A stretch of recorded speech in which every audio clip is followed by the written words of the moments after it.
हाँ दी मैं बहुत ज्यादा लेट हो रहा हूँ, आपसे बाद में बात करता हूँ। क्यों, कहाँ जा रहा है? हाँ दी, मैंने आपको बताया तो सही, मुझे एक्चुअली नॉर्थ अमेरिका के एक रेन फॉरेस्ट में फोटोग्राफर का असाइनमेंट मिला है। उसी सिलसिले में मुझे अर्जेंट जाना पड़ रहा है दी। आप प्लीज एक क्यों क्या ये सब बाद में पूछना दी। क्या छुपा रहा है, जल्दी बता। अरे दी, मैं आपसे कुछ क्यों छुपाऊंगा दी, सच सबको पता चल जाएगा। बहुत दिनों से ये सच छिपा हुआ है, लेकिन सच को जहाँ पहुँचना है ना दी, वहाँ पहुँच के रहेगा। ये कौन सा सच, और कौन कहाँ पहुँचेगा?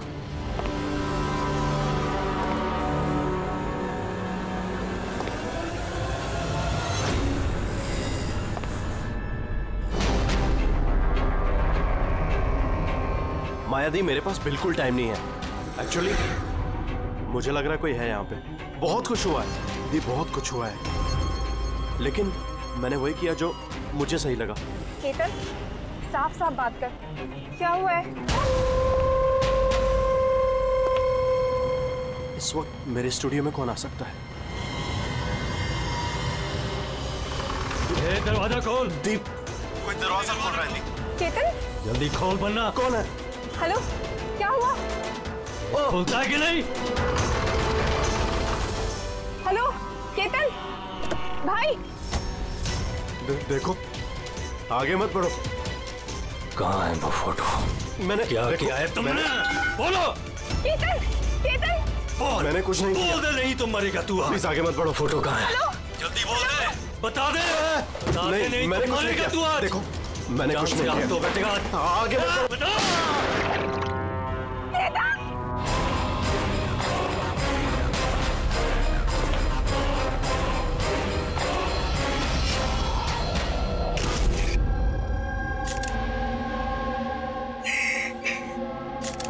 आप प्लीज बैठिए, संभालिए।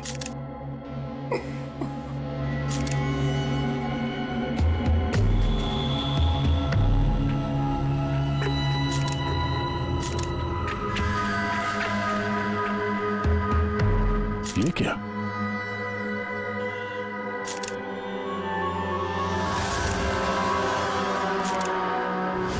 ये किसी के जूतों से आया लगता है। सर वो केतन के जूते साफ थे, स्टूडियो के फ्लोर पे भी ऐसे निशान कहीं नहीं है। जस्ट पेपर दे।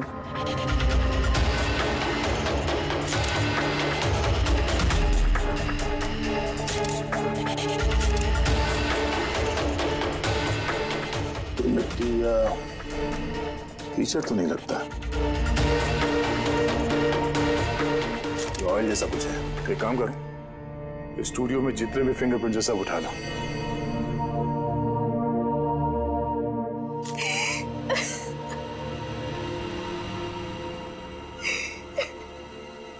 आज जी हम जानते हैं कि ये समय ठीक नहीं है पूछताछ करने के लिए, पर फिर भी आपको परेशान कर रहे हैं। जरा ठीक से याद करके बताइए, आपने ये पूरा हादसा फोन पे सुना था, तो केतन और उस दूसरे आदमी के बीच में क्या बात हुई थी? वो आते ही बुरे तरीके से केतन को मार रहा था, वो चीख रहा था, चिल्ला रहा था, चीजें इधर उधर टूटने की आवाजें आ रही थी। मैंने कुछ नहीं किया, देखो आगे मत बढ़ो, मुझे कुछ नहीं मालूम ना।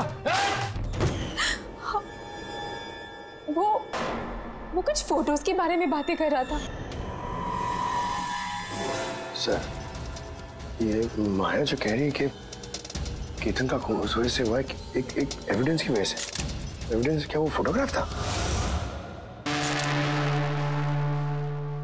सर, केतन ने किसी कपल की इंफॉर्मेशन लिख के रखी है सर, ये देखिए, कोई मनन और शामली है, जू से। सर, सर ये देखिए, कैलेंडर पर 14 अप्रैल 2018 ये डेट मार्क की है, द एनिवर्सरी। अरे ये तो आज की डेट है। इसका मतलब है आज के दिन कुछ होने वाला था जिसके बारे में केतन जानता था। उसका मोबाइल फोन चेक करो, देखो आखिरी बार किससे बात हुई थी उसकी।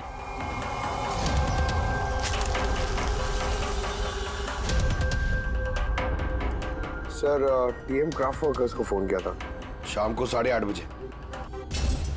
TM craft workers? वो भी केतन के मर्डर के ठीक आधा घंटा पहले।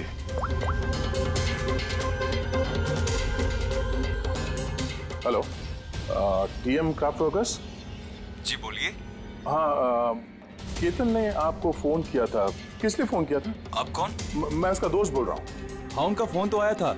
ये पूछने के लिए फोन किया था कि उनका गिफ्ट टाइम से डिलीवर किया कि नहीं। गिफ्ट्स? कौन सा गिफ्ट? एक फोटो फ्रेम था मनन और शामली के लिए। उनकी 25th वेडिंग एनिवर्सरी थी, तो उनको फोटो फ्रेम बना के डिलीवरी करना था। मनन और शामली, उनका घर का एड्रेस मिल सकता है? अर्जेंट है।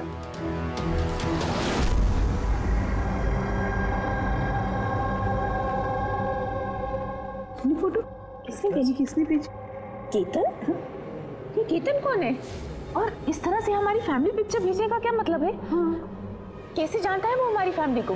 अरे किसी ने कोई मजाक किया होगा। ये मजाक नहीं है। आप कौन? सीआईडी। सीआईडी?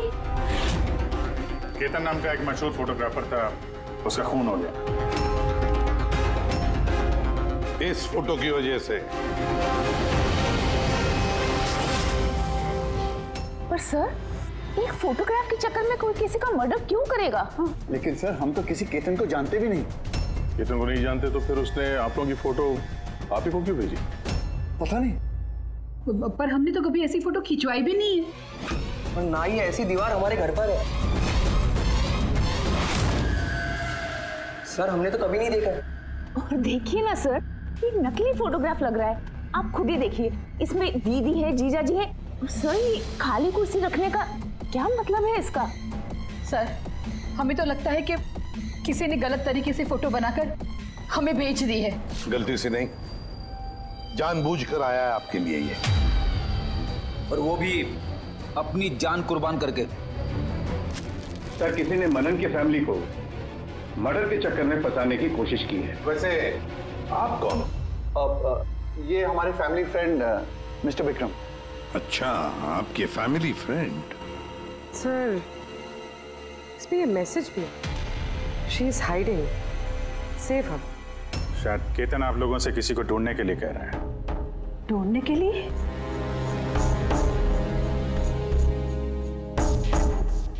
सर, ये फोटो तो मेरी बेटी रिया जैसी लग रही है। हाँ, सर, पता नहीं किसका हाथ पकड़ कर खड़ी है। देखो ना, ये हमारी बेटी जैसी ही लग रही है। नहीं, ये रिया नहीं है। ये रिया नहीं है। ये येलो कलर की ड्रेस मेरी रिया नहीं पहनी थी जब वो गायब हुई। लगता है केतन रिया को ढूंढने के लिए कह रहा है। ये रिया है, देखो ना। ये रिया नहीं है। एक मिनट, कब से गायब है आपकी बेटी रिया? 12 साल। 12 साल? सर, ये 12 साल के बाद कोई किसी की इंफॉर्मेशन क्यों देगा? तो रिया, 12 साल से रिया गायब है। कोई ना कोई वजह तो जरूर होगी ये फोटो भेजने की। सर, कोई वजह नहीं है, ये सिर्फ एक कोइंसिडेंस है। अब 12 साल के बाद अचानक कहां से रिया की इंफॉर्मेशन मिल गई उसे? सर देखिए, ये रिया हो ही नहीं सकती। रिया की मौत 12 साल पहले हो चुकी है। ये रिया कैसे हो सकती है? ये रिया ही है। मैंने देखो ना, ये हमारी बेटी रिया ही है। फ्रॉक के पीछे पड़ी है। रिया ही। संभालिए अपने आप को। देखो तो। अरे चलो जल्दी।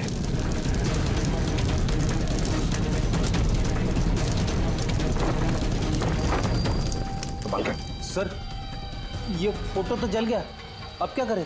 कोई बात नहीं, दूसरा मिल जाएगा। तो भी एक काम करो, टीएम क्राफ्ट वर्क्स में जाके इसका दूसरा फोटो बनवा लो, और अगर उसके पास नहीं है तो केतन के कंप्यूटर में जरूर कुछ बैकअप होगा, वहां देख लेना। सर, मनन और शामली, आप केतन को जानते हैं या नहीं जानते, इससे हमें कोई फर्क नहीं पड़ता, लेकिन एक बात अच्छी तरह से याद रखना, केतन ने अपनी जान दी है आपकी मदद करने के लिए। वो आप लोगों से किसी को बचाने के लिए बोल रहा है। कोई छिपी हुई है, उसे ढूंढने के लिए बोल रहा है। और वो कौन है और कहां छुपी है वो तो हम ढूंढ ही लेंगे। एक बात अच्छी तरह से याद रखना, जितने भी लोग यहाँ पर हैं तुम से कोई भी ये शहर छोड़कर नहीं जाएगा जब तक हमारी तहकीकात पूरी नहीं होती। हमें तुम सब पर शक है, सब पर। एक मिनट के लिए मनन, शामली, आयशा और विहान इनके इस नकली फोटोग्राफ को बाजू में रखते हैं और उनके पीछे जो दीवार है उन पर कंसंट्रेट करते हैं, ये फ्रेम्स और ये जो पीछे लिखे हुए नंबर्स पर। अब शामली ने इशारा किया था इस फ्रेम पर, 3 नंबर वाली फ्रेम पर, पीले रंग का फ्रॉक पहनी हुई और किसी का हाथ पकड़ा हुआ है उस लड़की ने। शामली को एकदम से लगा सर इस फोटो में ये बच्ची उनकी खोई हुई बेटी रिया है। और फिर ये message, she is hiding, save her. लेकिन सर विक्रम तो बार बार कह रहा था कि रिया मर चुकी है। हो सकता है ये मैसेज रिया के बारे में हो सकता है वो अभी भी जिंदा हो। बिल्कुल हो सकता है पूर्वी, बिल्कुल हो सकता है। और शायद केतन यही कहना चाहता है इन लोगों को, मनन के फैमिली को, कि शायद रिया जिंदा है और उसे मदद की जरूरत है। लेकिन सर उसे इतनी मेहनत करने की क्या जरूरत थी? फोन कर देता सीधे और बोल देता जो भी बोलना है रिया के बारे में, या फिर पुलिस को इन्फॉर्म कर देता। सर हो सकता है उसे किसी ने डराया धमकाया हो और तभी तो मजबूर होकर उसने ये सब किया है। केतन ने तो अपना फर्ज निभाया है और हम उसकी मेहनत को बेकार नहीं जाने देंगे। पूर्वी एक काम करो, ये पूरा का पूरा फोटोग्राफ किसी अच्छे फोटो लैब में लेकर जाओ और ये पीछे टंगी हुई ये जो छोटी छोटी फ्रेम्स है ना, उनको अच्छी तरह से चेक करो। और ये भी देखो ये जो वॉल है पूरी, क्या वो फोटोशॉप तो नहीं की गई है? और रिया के लापता होने की एफआईआर की कॉपी भी चाहिए हमें। केतन मनन की फैमिली को तो नहीं जानता था, तो ऑब्वियसली रिया को भी नहीं जानता होगा, तो फिर उसने मनन की फैमिली को ये इंफॉर्मेशन क्यों दी और इस तरह से क्यों दी? सर केतन का खूनी जरूर रिया के फैमिली से जुड़ा हुआ है सर। इन सारे लोगों के फोन रिकॉर्ड्स चेक करो फ्रेडी, और साथ साथ केतन के फोन रिकॉर्ड्स भी। और एक बात, मनन की फैमिली पर कड़ी नजर रखो और साथ साथ उनका जो दोस्त है ना विक्रम, उस पर भी देखो ये लोग कहां कहां जाते हैं, किस किस से मिलते हैं, क्या क्या करते हैं। एक एक बात पर कड़ी नजर रखो, एक एक बात की खबर रखो। केतन के साथ जितने भी लोग काम करते थे ना, उनसे मिलना पड़ेगा। आप दोनों तो केतन को बहुत अच्छी तरह से जानते थे, तो कभी उसने आप लोगों को बताया किसी छोटी सी बच्ची के बारे में, जू के एक फैमिली के बारे में, उनके फैमिली पोर्ट्रेट के बारे में? जी नहीं सर, मुझे तो अब तक उसने कभी कुछ नहीं बताया। अच्छा, केतन सिर्फ आपके लिए काम करता था या और भी कुछ करता था किसी और के लिए भी? केतन मेरे लिए फैशन फोटोग्राफी करता था, साथ ही साथ बड़े बड़े फैशन हाउसेस के लिए एक्सक्लूसिव कैटलॉग शूट करता था। माया, आप केतन की बहन है तो आपको तो पता हो गया वो किस किस से मिलता था। सर केतन बहुत ही रिजर्व रहता था, बस अपने काम में ही मग्न, और उसके दोस्त भी गिने चुने ही थे। और सर हाल ही में केतन को एक इंटरनेशनल एग्जीबिशन के लिए असाइनमेंट मिला था, जिसके लिए वो मुंबई की गलियों में घूमकर स्ट्रीट फोटोग्राफी शूट किया करता था। वो फोटोग्राफ देख सकते हैं हम लोग? जी सर।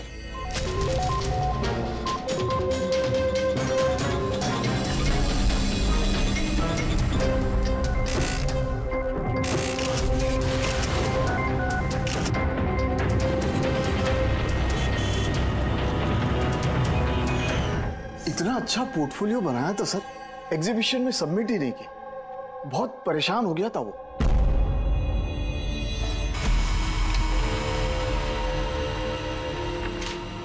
ये वॉल और उस पे लगे हुए सारे फोटोज एंड नंबर्स असली है।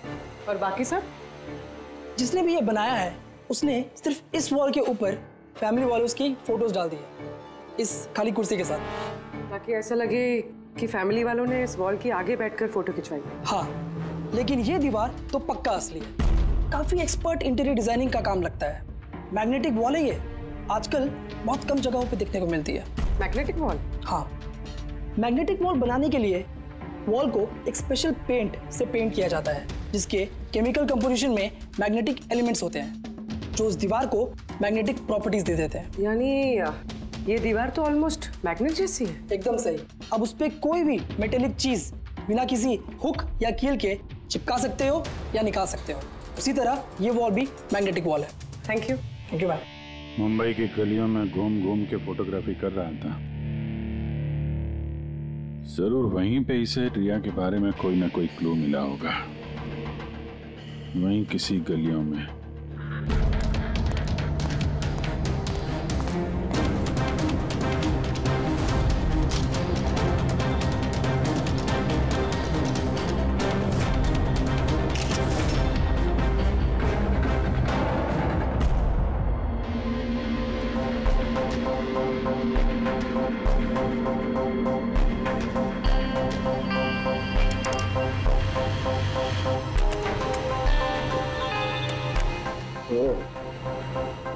ये बात है।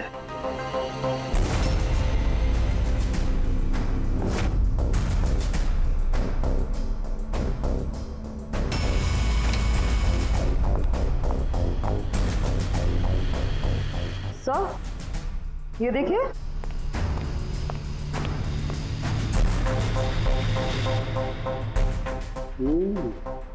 Good job Tarika. Thank you. Full sound के क्या मिला? बॉस, एक खास चीज मिली है। दया, तुम्हें याद है तुमने मुझे कुछ चिकना सा पदार्थ ला करके दिया था जो तुम्हें क्राइम स्पॉट पे से मिला था, याद है? सर ये वहाँ क्राइम सीन पर मिला। ये मिट्टी या डामर तो नहीं लगता, शायद कोई ऑयल या ग्रीस हो सकता है। तुम बिल्कुल सही सोच रहे थे दया, वो ग्रीस ही है। बॉस, मुझे उस पदार्थ में ग्रीस के ट्रेसेस मिले और ये ग्रीस इतनी पुरानी है कि अब तो अपना केमिकल कंपोजिशन भी बदलने लगी।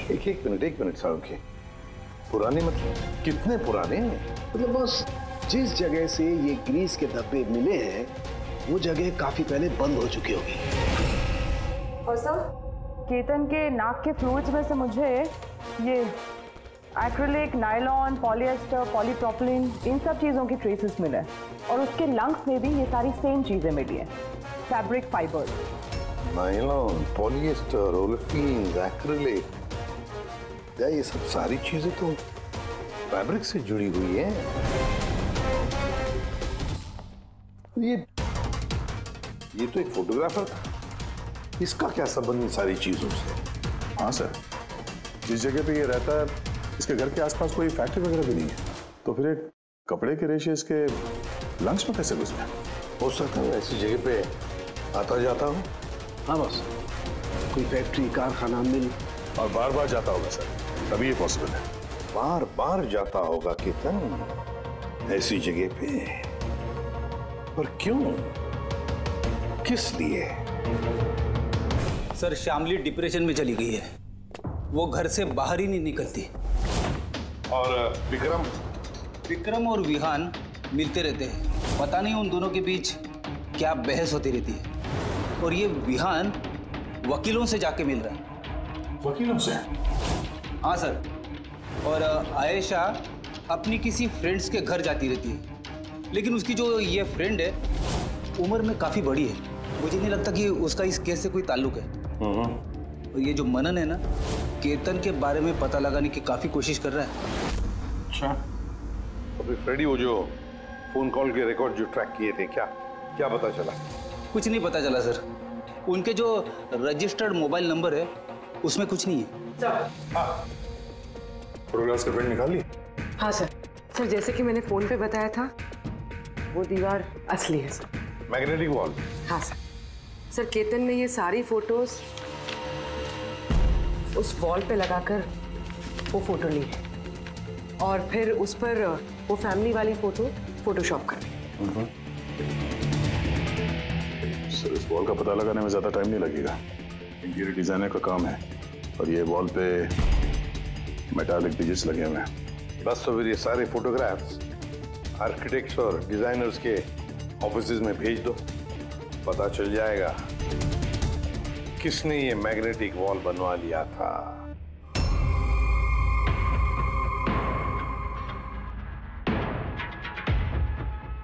अब ये जो फैमिली बैठी हुई है, इनके पीछे जो दीवार है वो आपने बनाई है क्या? सर, एक NRI इंटीरियर डिजाइनर है, वो अपने बोल्ड और क्रिएटिव डिजाइन को लेकर काफी फेमस है, हो सकता है उसी ने वो बनाई हो। ऑफ कोर्स ये मेरे ही डिजाइन्स है, मैजिक लाइफ एड लैब्स के लिए डिजाइन की थी मैंने। इट्स अ मैग्नेटिक वॉल, ये सारे नंबर्स मैग्नेटिक मटेरियल के हैं जिसे बिना कोई हुक या कील के लगा भी सकते हैं और निकाल भी सकते हैं।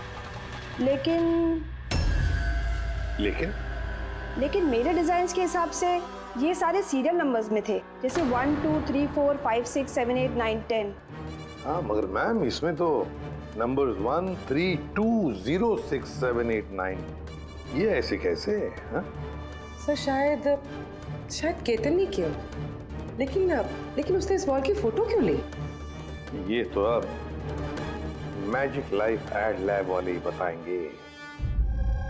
सर यही है वो वॉल जिसकी आपने हमें फोटो दिखाई थी? हाँ सर, और वॉल पे फोटोज के जो एक्चुअल नंबर थे वो ये थे सर। फोटोज में जो भी चेंजेस थे वो केतन ने किए थे सर। केतन, ये नंबर्स तो ऑर्डर में थे ना, फिर तुमने सिर्फ 3206 को चेंज कर उसके नीचे स्पेसिफिक फोटोज क्यों लगाई है? कुछ नहीं, वो पजल्स बना रहा, नंबर्स और फ्रेम्स को मिला के एक इंटरनेशनल एग्जीबिशन है उसी के लिए।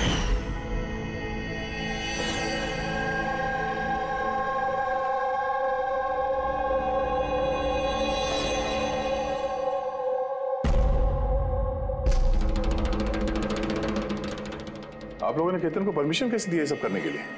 दरअसल सर, केतन हमारे साथ पहले भी काम कर चुका है और वो एक इंटरनेशनल एग्जीबिशन के लिए कुछ फोटोज ले रहा था और इसलिए उसको ये वॉल की ज़रूरत थी, तो हमने उसे ये वॉल यूज़ करने दिया।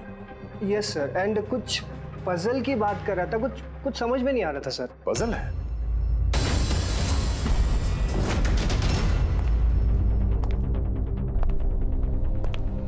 नंबर्स में पजल? उस पोर्ट्रेट में 3206 था और उसके नीचे जो फोटोग्राफ्स हैं, कहीं वो फोटोग्राफ्स ही पजल तो नहीं? हो सकता है केतन हमें उन फोटोग्राफ्स के जरिए रिया की कहानी बताना चाहता हो।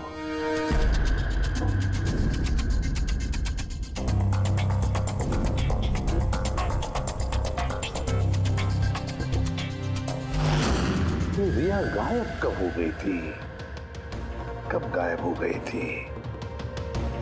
रिया की मिसिंग की एफआईआर है ना? हाँ सर। सर उसका इस केस से क्या कनेक्शन? वो केस तो सर बहुत साल पहले बंद हो चुका है, पता नहीं क्यों गया। ऐसे लगता है कि रिया की इस एफआईआर से शायद हमारी केस सॉल्व करने में कुछ मिल जाए। FIR 8221 Mumbai IPS. एफआईआर का डेट देखो गया, ये देखो 3206। 2006, मतलब ये डेट है? बिल्कुल सही, 3206, 3 फरवरी 2006। दीदी हौसला रखिए। पता नहीं मेरी बेटी किस हाल में होगी। आप लोग मजाक तो नहीं कर रहे? आप वाकई में मेरी बेटी को ढूंढेंगे? वो एक्चुअली जिंदा है क्या? आपकी बेटी जिंदा है, ये सुनकर आपको खुश होना चाहिए, और आप हमसे ऐसे बात कर रहे हैं? डैड, मेरी बहन रिया जिंदा है। सर कहाँ है वो? देखिए, हम बहुत नजदीक हैं रिया का पता लगाने के, इसलिए आप लोगों को जो कुछ भी पता है हमें बताइए। आखिरी बार आप लोगों ने उसे कब देखा था, क्या हुआ था उसके साथ, और एग्जैक्टली गायब हुई कैसे वो? लेकिन सर, इन 4 फोटोज का क्या मतलब है? केतन जरूर हमें रिया के बारे में कुछ बताने की कोशिश कर रहा था। देखो ना फोटोग्राफ्स को, ये 3 नंबर का फोटो देखो, इसमें एक छोटी बच्ची रो रही है, किसी बड़े आदमी का हाथ पकड़ के जा रही है। फोटो नंबर 2 में रिया थोड़ी बड़ी हो चुकी है, ऐसे जाली के पीछे जैसे उसे किसी ने उस जाली के अंदर कैद करके रखा है। ये तीसरा फोटो, इसमें भी ऐसे लग रहा है कि इसे बंदी बना कर रखा गया है। और सर, इस आखिरी फोटो में कोई उसे गले लगा रहा है और पीठ पे खंजर मारने जा रहा है। सर ऐसा लगता है कि केतन इन फोटोग्राफ के जरिए रिया की कहानी बता रहा है। एग्जैक्टली। देखो, रिया बचपन में किडनैप हो जाती है, फिर वो बंदी बनाई जाती है, और फिर जब वो 18 साल की हो गई तो उसे इन जंजीरों में जकड़ के रखा था। और फिर उसे कोई मिल गया जिसने उसे मारने का प्लान बनाया।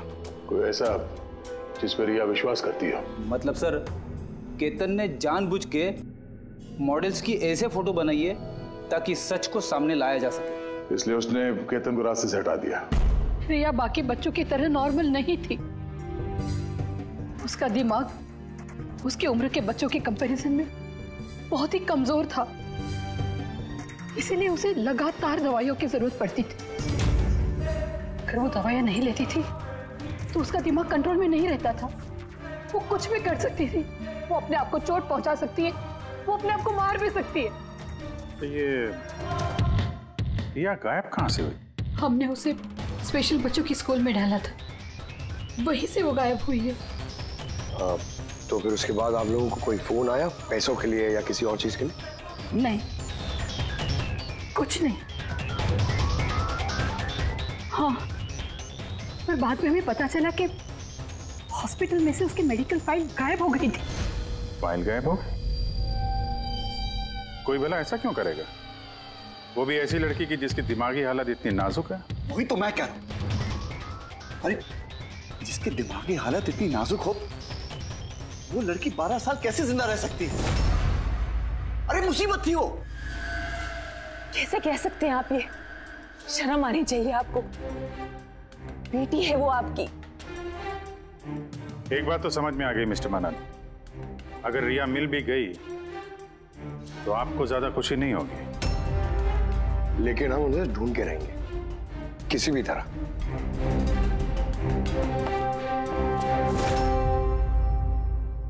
दया, इस फोटो को गौर से देखो।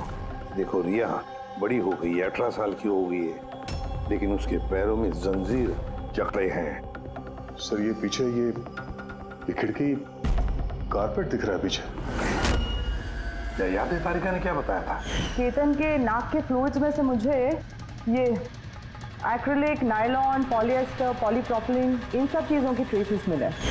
ये सारी चीजें फैब्रिक से जुड़ी हुई है, कारपेट से। ये केतन फोटोज के जरिए ये बताने की कोशिश कर रहा था कि ये रिया किसी पुरानी मिल या फैक्ट्री में है। सर, चौथे फोटो में ऑयल कैन और खाली बक्से। और वो केतन के स्टूडियो में हमें ग्रीस के धब्बे भी तो मिले थे। तो शायद खूनी केतन के स्टूडियो में वहीं से जा रहा था जहां रिया कैद है।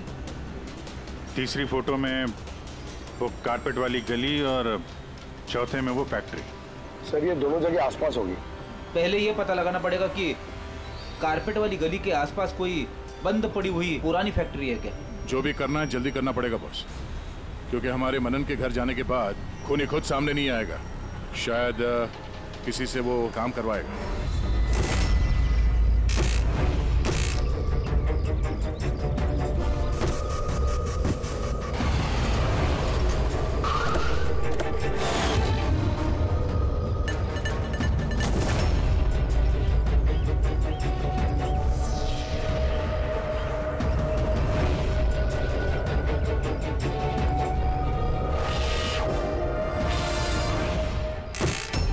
हाँ, इन्होंने ही हमें पैसे दिए थे हमारी फोटो खिंचाने के। 2 दिन के लिए आए थे, तीसरे दिन भी दिखे थे, लेकिन वो शायद किसी का पीछा कर रहा था।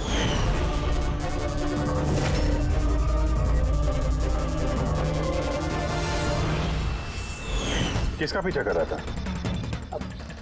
वो तो सर ध्यान नहीं दिया हमने। वो गया किधर पीछा करते हुए? इस तरफ गया।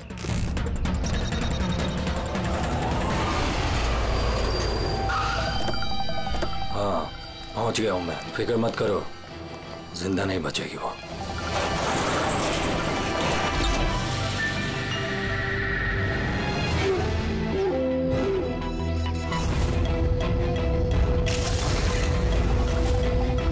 बंद कर इसको।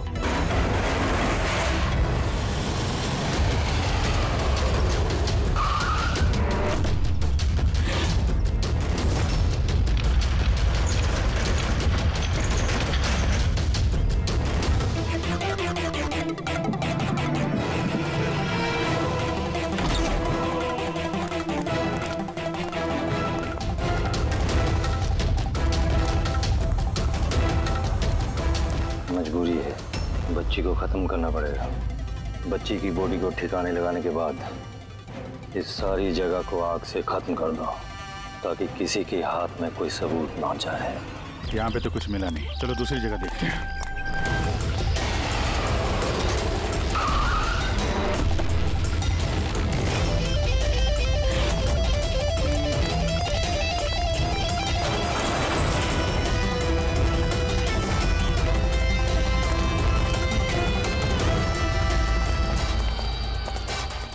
रिया, रिया, तुम्हारे मम्मी पापा के पास ले जाने आए। चलो। रुक जाओ।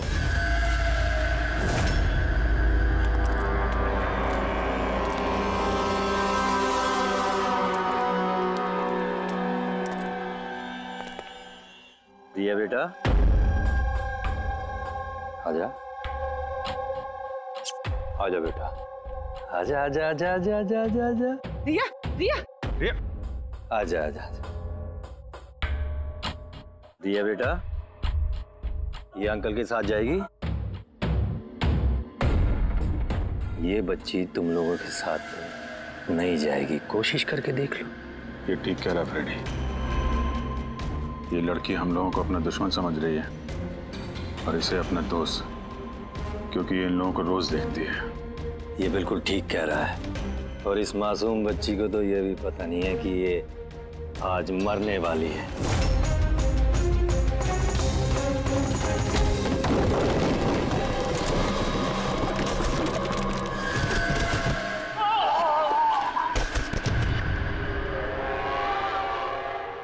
कौन हो तुम लोग?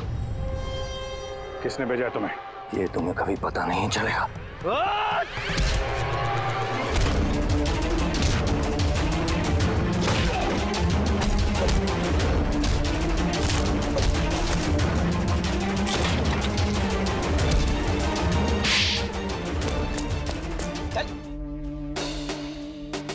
ये तो गया। किसने भेजा तुम लोगों को? हैं? साहब, मुझे कुछ नहीं मालूम साहब, सब कुछ इसी को मालूम है। जिसको पता था वो तो मर गया। अब कैसे पता चलेगा सर किसने भेजा था इन्हें? रिया तो बेचारी इतनी डरी हुई है, कुछ बोल भी नहीं सकती। रिया बोल नहीं सकती, मगर पहचान तो सकती है। मतलब रिया ने इस खूनी को पहचाना। क्यों? क्योंकि उसे हर रोज मिलती थी, उसे हमेशा देखती थी, उसे लगता था कि ये उसका अपना कोई है और इसीलिए उसके साथ जाने के लिए राजी हो गई। तो फिर रिया उसे भी पहचान लेगी जिसने 12 सालों से इसको यहाँ पे कैद करके रखा है, जो उससे हर रोज बात करता है और जिसने इसे मारने के लिए इन लोगों को यहाँ पे भेजा था। अब रिया बताएगी कि असली गुनहगार कौन है। रिया, जाओ रिया। अच्छा मेरी बच्ची, आ बेटा।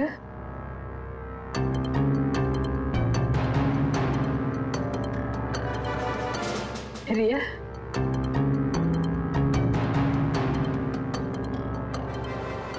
आजा मेरी बच्ची, अपनी माँ के पास आजा बेटा। आ बेटा, आ बेटा, आजा आजा मेरी बच्ची, आजा बेटा। रिया,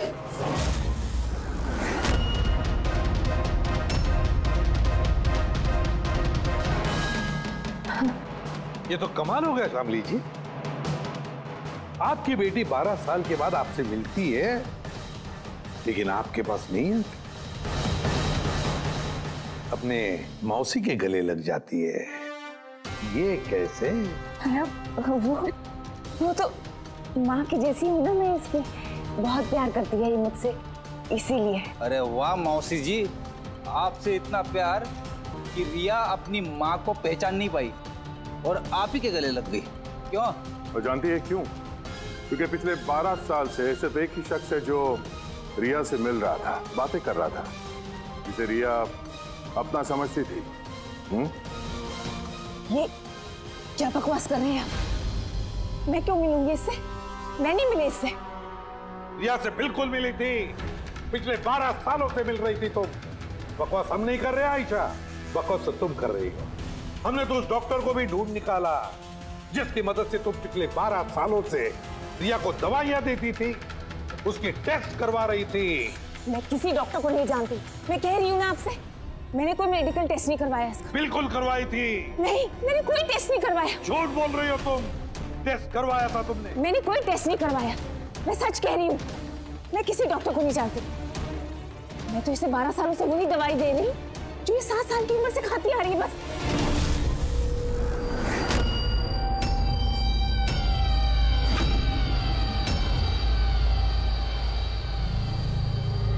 फंस गई ना? हाँ? इस आदमी को आपने भेजा था रिया को मारने के लिए। उसके मोबाइल में हमें उसका नंबर मिला जो इत्तेफाक से आपकी दोस्त हैं, जिससे आप अक्सर मिलती हैं। आयशा, तुमने ये सब क्यों किया? विहान के लिए। मेरा डिवोर्स हो चुका था, मेरी जिंदगी का वैसे भी कोई ठिकाना नहीं था। मैं विहान को किसके सहारे छोड़ती? मुझे ऐसा लगा कि ये पूरी प्रॉपर्टी, पैसा, ये सब मेरे बेटे को मिलना चाहिए, रिया को नहीं। रिया तो वैसे भी दिमागी मरीज है। तुमने अपने बेटे के भविष्य को संवारने के लिए अपनी बहन की बेटी की जिंदगी को अंधेरे में धकेल दिया। हा? रिया के गायब होने के बाद मनन और शामली ने तुम्हारे बेटे विहान को गोद ले लिया। यही प्लान था ना तुम्हारा?